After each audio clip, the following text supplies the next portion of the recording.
बिस्मिल्लाहिर्रहमानिर्रहीम। अस्सलाम वालेकुम। आज हम बना रहे हैं टॉर्टिला रैप्स, जिसके लिए सबसे पहले हम टॉर्टिला ब्रेड तैयार करेंगे। तो 3 कप मैदा हमने लिया है। इसमें शामिल करूँगी मैं 3/4 कप कॉर्नफ्लोर। क्वांटिटी आपने नोट कर लेनी है, बिल्कुल इसी क्वांटिटी में तमाम चीज़ें आप इस्तेमाल करेंगे तो आपकी ब्रेड इंशाल्लाह बिल्कुल सही बनेगी, बिल्कुल बाज़ार जैसी। 1 टीस्पून बेकिंग पाउडर है। यहाँ पर बेकिंग पाउडर आपने लेना है। 1.5 टीस्पून नमक और 2 टीस्पून पिसी हुई चीनी। ये तमाम चीज़ें पहले आप अच्छी तरह से मिक्स कर लीजिए। इसमें शामिल करेंगे 2 टेबलस्पून ऑलिव ऑयल। और मैं यहाँ पर आटा गूंदने की मशीन में ये तमाम चीज़ें मिक्स कर रही हूँ। आप चाहें तो हाथ से भी इसको मिक्स कर सकते हैं। इसके बाद हम इसे नीम गर्म दूध से गूंदेंगे जब तक कि ये एक सॉफ्ट डो ना बन जाए। डो आपकी सख्त नहीं होनी चाहिए। 10 से 12 मिनट तक आपने इसे अच्छी तरह से गूंदना है दूध के साथ।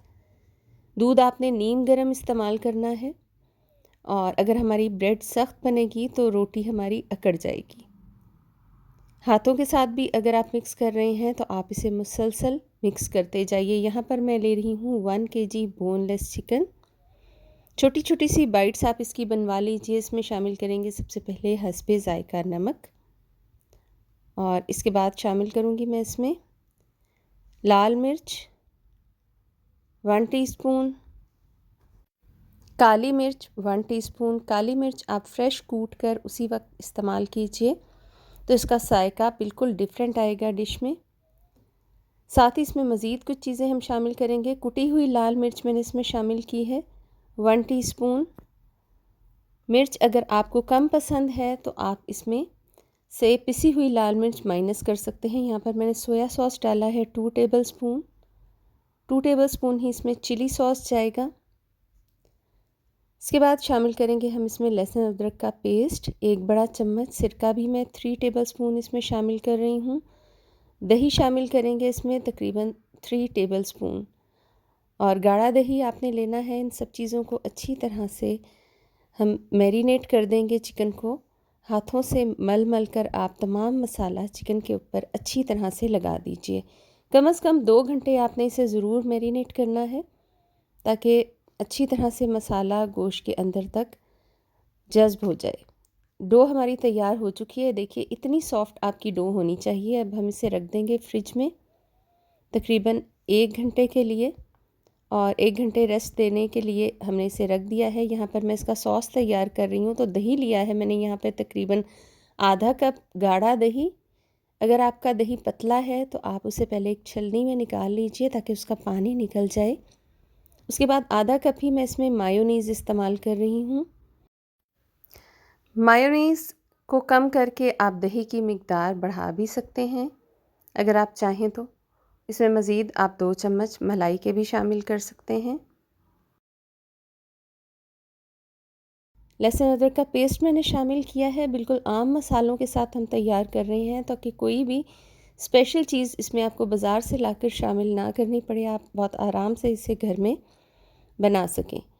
टमाटो पेस्ट मैंने इसमें शामिल किया है 2 टेबलस्पून। Tomato ketchup 1 teaspoon. कुटी हुई लाल मिर्च इसमें जाएगी। मज़ीद शामिल करेंगे हम इसमें काली मिर्च 1/2 टीस्पून, नमक हस्बे ज़ायका, और तमाम चीज़ें साथ साथ आप फ़ॉक की मदद से मिक्स करते जाइए। थोड़ा सा सोया सॉस मैं इसमें डालूँगी। आपने अच्छी तरह से इन तमाम चीज़ों को मिक्स कर लेना है और हमारा सॉस तैयार है। थोड़ा सा चिली सॉस भी मैंने डाल दिया है इसमें। आप अपने फ्लेवर के मुताबिक चीज़ों में कमी या बेशी कर सकती हैं। इस स्टेज पे आप इसे टेस्ट भी करके देख सकती हैं। अगर आपको कुछ ज़्यादा या कम लगे तो आप ऐड भी कर सकती हैं। यहाँ पर आटा हमारा तैयार हो चुका है टॉर्टिला ब्रेड का, और आप देख सकते हैं कितना लचकदार ये आटा है। अब हम इसके तकरीबन 8 से 10 पेड़े बनाएंगे, जिसके लिए सबसे पहले मैं इसे एक रोल की शक्ल में रोल कर रही हूँ। यहाँ पर आपने अपनी स्लैब को या जिस पर भी आप इसे बेल रहे हैं हल्का सा ग्रीस कर लीजिए। खुश्क आटा हम बिल्कुल भी इस्तेमाल नहीं करेंगे। मैदे से आप जब भी कोई चीज़ तैयार करते हैं तो इसमें रेस्ट देना डो को बहुत इम्पॉर्टेंट होता है। आप अक्सर देखेंगे कि हमें शेप में लाने में बहुत मसला होता है इसे, तो आप रेस्ट दीजिए और उसके बाद इस पर काम कीजिए। छुरी की मदद से इसके बराबर पेड़े मैं काट लूँगी। 10 अगर आप इसके इसी मेजरमेंट के साथ पेड़े बनाती हैं तो बिल्कुल सही साइज़ आपकी टॉर्टिला ब्रेड का आएगा। ये देखिए बिल्कुल बराबर साइज़ के मैं पेड़े काट रही हूँ और इसमें से एक पीस लेकर मैं आपको इसका पेड़ा बनाकर दिखाती हूँ कि किस तरीके से इसका पेड़ा हमने विदाउट एनी क्रैक और बिल्कुल स्मूथ गोल पेड़ा हमने बनाना है, तैयार करना है। तो यहाँ पर एक इसका हिस्सा हम लेंगे और इसे हाथों की मदद से अंदर की जानिब फोल्ड करते हुए एक बिल्कुल मुनासिब साइज़ का हम पेड़ा तैयार कर लेंगे।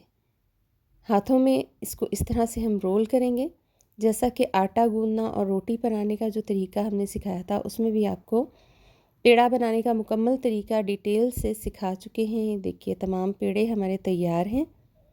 हमने इसे 9 पेड़े तैयार किए हैं। हल्का हल्का सा आप हाथों की मदद से इसे ग्रीस कर लीजिए कुकिंग ऑयल के साथ और अब मैं इसे ढक कर रेस्ट देने के लिए रख दूँगी। कम से कम आप इसे 15 मिनट के लिए रख दीजिए। आप इसे फ्रिज में भी रख सकते हैं और बाहर भी रख सकते हैं। तो इसके बाद हम इस पर काम करेंगे। यहाँ पर हम इसका रेड सॉस तैयार करेंगे जिसके लिए 2 टेबलस्पून सफ़ेद तिल और 2 टेबलस्पून कुटी हुई लाल मिर्च गर्म पानी में मैंने आधे से 1 घंटे के लिए भिगो दी थी। अब एक ब्लेंडर में हम इसे डाल देंगे। साथ ही शामिल करूँगी मैं इसमें मज़ीद कुछ चीज़ें। 1 अदद प्याज छोटे साइज़ की मोटी मोटी सी काट कर आप इसमें शामिल कर दीजिए। साथ ही शामिल करेंगे हम इसमें लहसुन अदरक का पेस्ट 1 टीस्पून घर का तैयार करदा लहसुन अदरक का पेस्ट है। रेसिपी आपको चैनल पर मिल सकती है। ऑलिव ऑयल थोड़ा सा डालेंगे हम इसमें तकरीबन 1 से 1.5 चम्मच और हस्बे ज़ायका नमक भी आप साथ शामिल कर लीजिए। टोमेटो केचप डालेंगे हम 2 से 3 टेबलस्पून।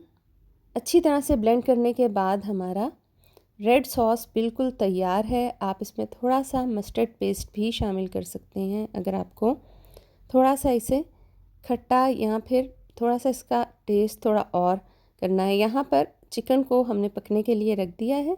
मैरिनेशन के बाद थोड़ा सा इसमें मैंने कुकिंग ऑयल डाल दिया था 2 से 3 टेबलस्पून और पहले इसकी आंच आपने फुल करके थोड़ी देर के लिए ढक देना है और जब पानी चिकन का निकल आए तो आपने बहुत ज़्यादा इसे ओवर कुक नहीं करना, नहीं तो चिकन हमारा ड्राई ड्राई सा हो जाएगा, जूसी नहीं रहेगा।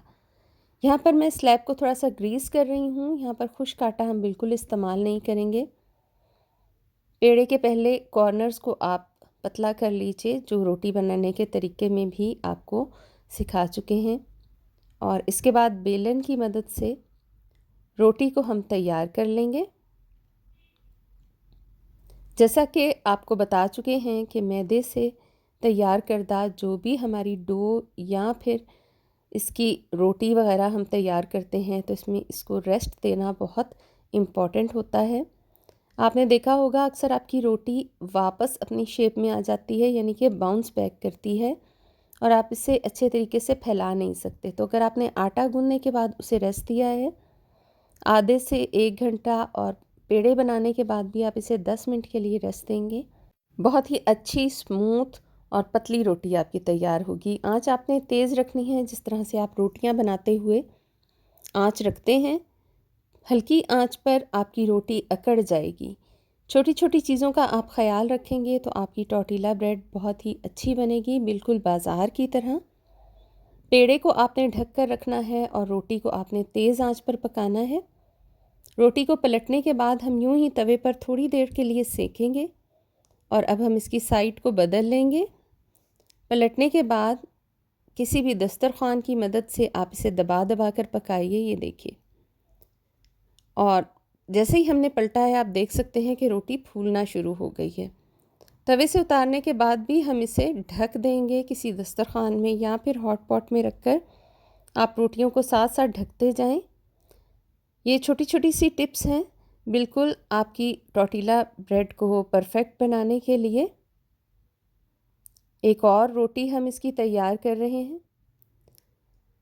बेलन की मदद से आप इसे बिल्कुल हर तरफ से एक जैसा फैला लीजिए। अगर रोटी की शेप कुछ ख़राब भी आपसे हो जाती है तो कोई मसला नहीं है, इनके रोल करने में रोटी की शेप इतनी ज़्यादा मैटर नहीं करती रोल बनाने के बाद।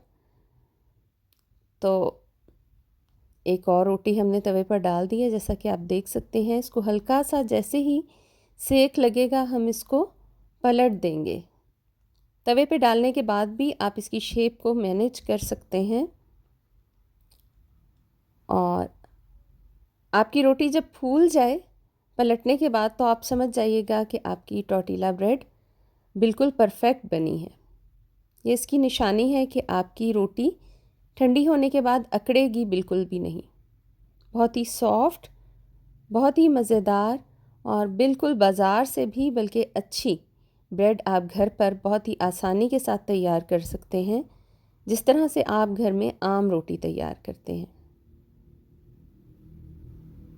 आप देख रहे हैं कि रोटी हमारी फूलना शुरू हो गई है और इसे सेक कर हम दूसरी रोटी के साथ ढक कर रख देंगे। इसी तरह से हम तमाम टॉर्टिला ब्रेड तैयार कर लेंगे।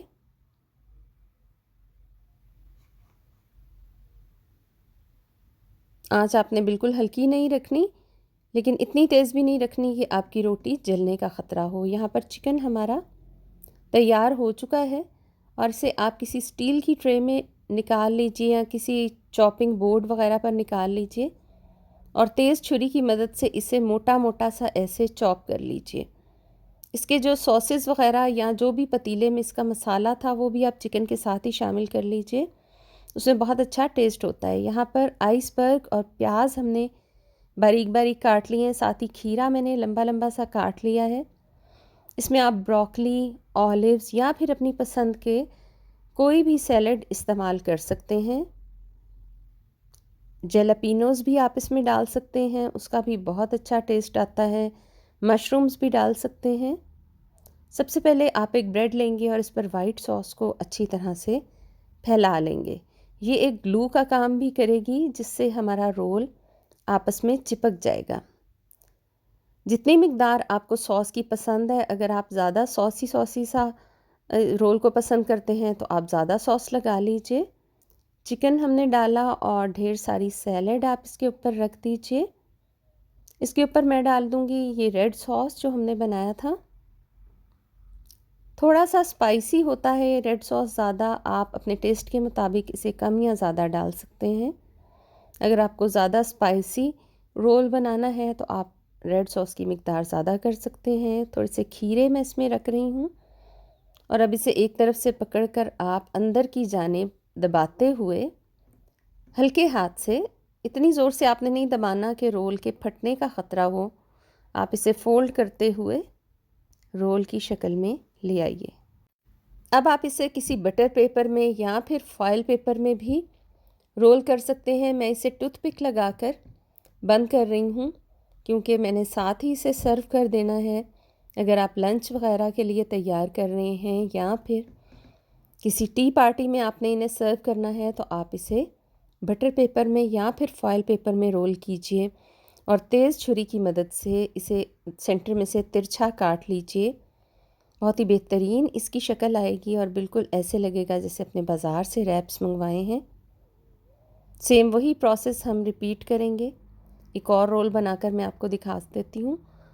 और साइड से जिस तरह से हम फ्राइंग वाले रोल बनाते हैं, अक्सर लोग इसे साइड से भी फ़ोल्ड करके बंद करते हैं, लेकिन मेरे ख़्याल में कि उस तरह से फिलिंग साइड्स तक नहीं जाती और मुझे इस तरह से इसको रोल करना ज़्यादा पसंद है। अगर आपको जौन सी भी इसको शेप देना पसंद है, आप उस तरीके से इसे शेप दे सकते हैं। आप इसे ट्रायंगल शेप में भी बना सकते हैं। एक डिश में आप इन्हें रखते जाइए, ढक्कन वाली डिश होनी चाहिए। हवा लगने से आपकी टॉर्टिला ब्रेड सख्त ना हो, इसलिए मैं आपको ये टिप बता रही हूँ। और आप इसे ढककर माइक्रोवेव में गरम भी कर सकते हैं। सर्व करने से पहले गर्मा गर्म टॉर्टिला रोल्स आपके तैयार हैं।